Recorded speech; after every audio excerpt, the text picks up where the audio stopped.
Ladies and gentlemen, Kwach here. Again, back to Kenyan politics. Edwin Sifuna, he is planning to run for the Senate of Nairobi County, his re-election as Senator of Nairobi County in 2027. He has been very much open with that. Then recently, we had Jalas, Felix Odiwuor, aka Jalas, also announce his interest in running for the Senate seat or becoming the Senator of Nairobi County in 2027. Who is playing the cards here and what motive is here? Is it genuine that Jalas just wants to unseat Sifuna, or is there something behind it? Let's analyze this. One, we had Jalas at Lang'ata as the Member of Parliament. This is his first term as a Member of Parliament for Lang'ata, moving away from the media industry where he has been for the longest. And during his first term, we've seen several things happening. One, he's among those MPs who went to State House just immediately after Raila failed the 2022 general elections. When Ruto actually became the president, Jalas is among the MPs within ODM, or the legislators within ODM, who went to visit William Ruto at State House. That was Jalas, Karoli Omondi of Suba, Elisha Odhiambo of Game, we had Gideon Ochanda of Bondo, we had Tom Ojienda, Kisumu County Senator, among others, So this time, whatever happened, both Raila, the public, when I say the public, I mean the supporters of ODM, they said that these people actually betrayed the party and they were branded the betrayers. So at that point, many of us knew Jalas would not make it back to Parliament in Lang'ata. Whether Raila is there or not, because remember the electorate don't forget. So whether you betrayed a man when he was still alive and then he dies, betrayal is betrayal. So with that, it puts Jalas at a very unique position, or a very critical position, and it is not so easy for him to win the elections in Lang'ata. Then what happened next? He started endorsing Babu Owino, who at that given time, even when Raila was still alive, many people within Raila's circle kept saying that Babu is radical, Babu is not with us in the party, Babu is trying to overthrow Raila, and all those sorts of things. You remember that time? And Babu said he is sure that ODM will not give him the ticket to run for the Nairobi city's gubernatorial position. So at that point, Jalas endorsed Babu Owino and said Babu Owino will win the governor position of Nairobi with or without ODM. Do you remember that time? What was the reason behind that? I look at it and I see it not as friendship. Let us not lie to each other and say Jalas was doing that because he's a friend to Babu Owino. In politics, there are no permanent friends, there are no permanent enemies. Everybody does whatever he is doing at a specific time based on what he wants to achieve and what will make him achieve that. So Jalas had the intention of now leaving Lang'ata constituency, then going to Embakasi East constituency to run as a member of parliament in Embakasi East constituency. Are we together? Jalas knew that whoever Babu Owino will endorse in Embakasi East will carry the day for two main reasons. One, Babu has been a darling to these people. He's done so well to them, and he's a darling to them. So competing against him is as good as wasting your time.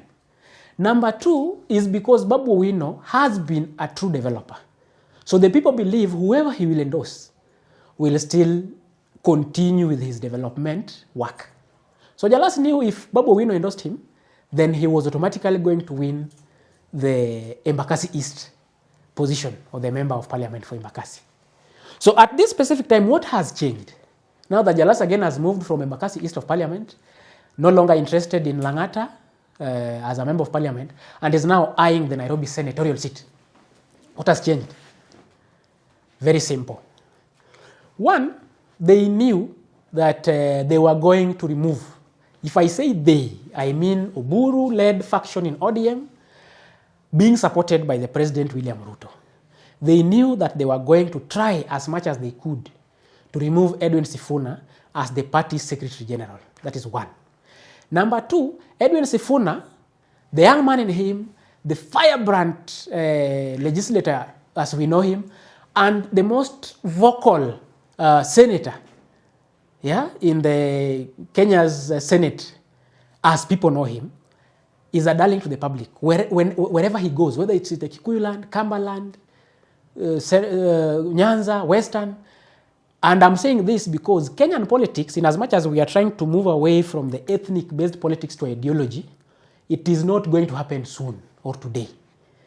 For the time being, Kenyan politics is still ethnic-based. And if you find a person who is welcomed and many people enjoy his company in every region, every tribe, then you must watch him. So Edwin Sifuna is one of those people in Kenya today. Number two is Babu Owino, also with the same charisma and also loved by the people. We'll have Caleb Amisi, among other young people, in that very faction. So they knew that if they remove Edwin Sifuna from his position as the Secretary General, he's going to have more time to do whatever he's doing even more, because as a Secretary General of the party, hata anajifinya. Kuna vitu hasemi, kuna vitu hafanyi. Why? Because he don't want to go against the party's position. So he only speaks what, in as much as other people would feel they are not auguring well with the party's leadership, but whatever he speaks is the truth. So with him out of the position, he'll then now be more radical and will speak now truth to power, what these people don't want to hear. And they feared that. So the only option of curbing that is to look for somebody who is equally strong, position him as an alternative or somebody who the public would choose. Because remember, Jalas was a darling to the public when he was in the media industry. And many people knew him, loved his shows and all that. So they knew if they used Jalas, looking around Nairobi and everything, Babu Owino cannot accept to run against Sifuna. This is his buddy, they are working together, he is eyeing even a different position. So who would then move to this position? Because Sakaja would be a great opponent, but then Sakaja is still eyeing the gubernatorial position. So who then would they position? They looked around, found Jalas, and decided to bring Jalas on board. So the main reason of this is, out of Secretary General position, what they've already started the process of removing him. When he's out of this position, then he should concentrate in Nairobi politics so that he campaigns, he visits people, trying to ensure he is re-elected as Nairobi Senator in 2027. And that would then make him busy in Nairobi and would remove him from the group going around the country. And they'll find other reasons to also remove other people and ensure this faction is dead. So that is why Jalas is here, eyeing Nairobi County Senate. If you are a Nairobi voter, those who are voting in Nairobi, I would really want to hear you out. Would you vote for Jalas? Or would you vote for Sifuna if they are facing each other in 2027 Nairobi senatorial race? And for those who are not Nairobi voters, if you are voting in Nairobi, who between Edwin Sifuna and Jalang'o or Felix Odiwuor would you vote for in this position in 2027? Keep your comments coming. What are your thoughts? What do you think? Please subscribe to our channel. Share this video with your circle so that we keep engaging. Let's keep the conversation going. My name is Kwach.